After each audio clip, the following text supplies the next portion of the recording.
नमस्कार शेतकरी बंधूंनो.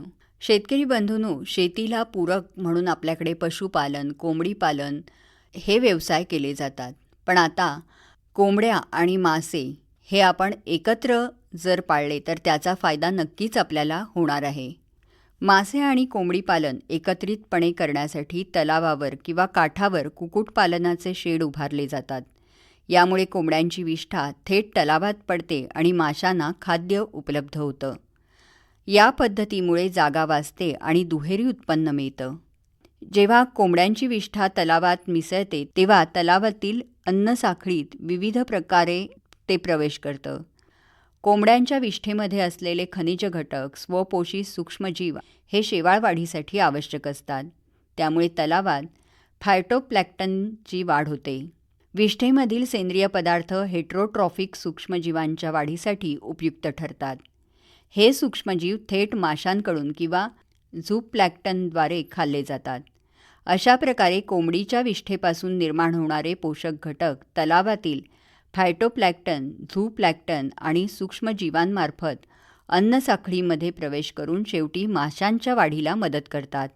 त्यामुळे एकात्मिक मत्स्यपालनात उपलब्ध सेंद्रिय संसाधनांचा प्रभावी उपयोग होतो.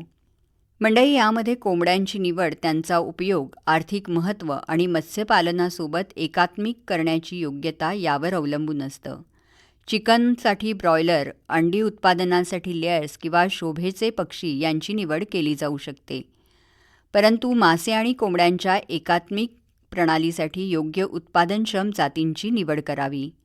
यामध्ये प्रमुख जाती म्हणजे बसरा, कडकनाथ, असील या आहेत. तर सुधारित देशी प्रजातींमध्ये गिरिराज, वनराज, कावेरी या आहेत. तर व्यावसायिकमध्ये लेअर आणि ब्रॉयलर.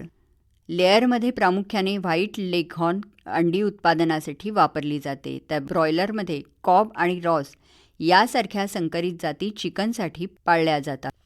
आता माशांच्या प्रजातींची निवड ही देखील अत्यंत महत्त्वाची आहे.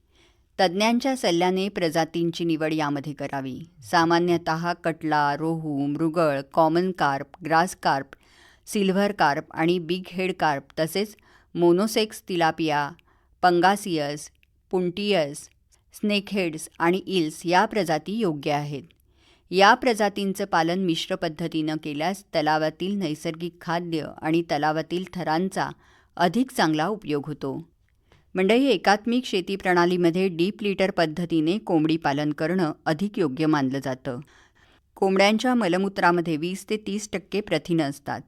ही पोषक तत्वांनी समृद्ध असलेली कोंबडीची विष्ठा किंवा डीप लिटरच्या साहाय्याने तलावासाठी खत तसंच माशांचं खाद्य म्हणून प्रभावीपणे वापरलं जातं.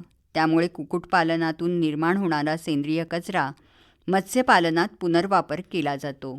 त्यामुळे अशा पद्धतीने मासे आणि कोंबड्यांचं एकात्मिक संवर्धन हे फायदेशीर आहे. बरं तर मंडळी, पुन्हा भेटूया उद्याच्या कृषीवाणीत. तोपर्यंत नमस्कार. कृषीवाणी हा कार्यक्रम आत्ताच आपण ऐकलात. आजच्या कार्यक्रमात मासे आणि कोंबड्यांचं एकात्मिक संवर्धन याविषयीची माहिती आपण ऐकलीत. वाचन केलं होतं रुचा गद्रे यांनी. या कार्यक्रमाचे सादरकर्ते होते विवेक वानखडे. आकाशवाणीच्या रत्नागिरी केंद्रावरून हा कार्यक्रम प्रसारित करण्यात आला.